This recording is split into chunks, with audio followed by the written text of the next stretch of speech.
Hello friends, welcome to my CS kitchen. আজ আমি নিয়ে এসেছি একটা দুর্দান্ত স্ন্যাক্স আইটেম, বাঁধাকপির পকোড়া। এই রেসিপিটা করতে কি কি লাগছে চলুন দেখে নেওয়া যাক। প্রথমে আমি বাঁধাকপি কেটে নিয়েছি। আমি একটা বোলেতে বাঁধাকপি দিয়ে দিলাম, তারপর পেঁয়াজ কুচি আর কাঁচা লঙ্কা কুচি দিয়ে দিলাম, তারপরে স্বাদ মতো লবণ দিয়ে দেব, তারপর হলুদ গুঁড়ো দিয়ে দেবো, তারপর ধনিয়া গুঁড়ো দিয়ে দেবো, তারপরে আমি দিয়ে দেবো জিরে গুঁড়ো, তারপরে আমি দিয়ে দেবো লঙ্কা গুঁড়ো, তারপরে আমি এখানে বেসন অ্যাড করে দেব,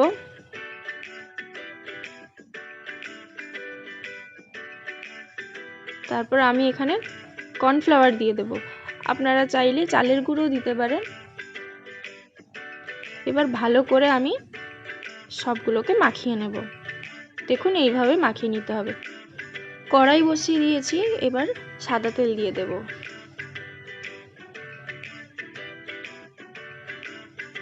তেলটা গরম হয়ে গেলে আমি এগুলোকে ডিপ ফ্রাই করে নেব।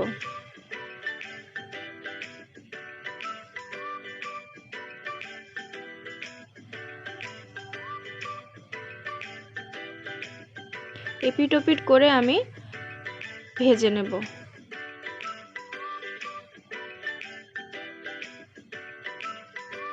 আপনারা গ্যাসের ফ্লেমটাকে লো করে রাখবেন না, মিডিয়াম করে রাখবেন। আমার ভাজা হয়ে গেল। এবার বাকিগুলো সব সেম প্রসেসে ফ্রাই করে নেব।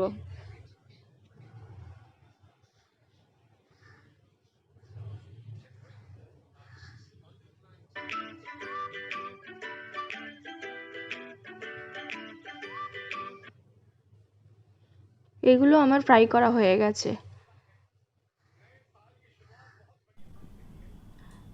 তো দেখুন আমার পকোড়াগুলো একদম ভাজা হয়ে গেছে। এই রেসিপিটা কেমন লাগলো অবশ্যই আমাকে কমেন্ট করে জানাবেন, আর চ্যানেলটাকে সাবস্ক্রাইব করতে ভুলবেন না, আর পাশে থাকা বেল আইকনটা অবশ্যই প্রেস করে দেবেন। লাইক করবেন, শেয়ার করবেন,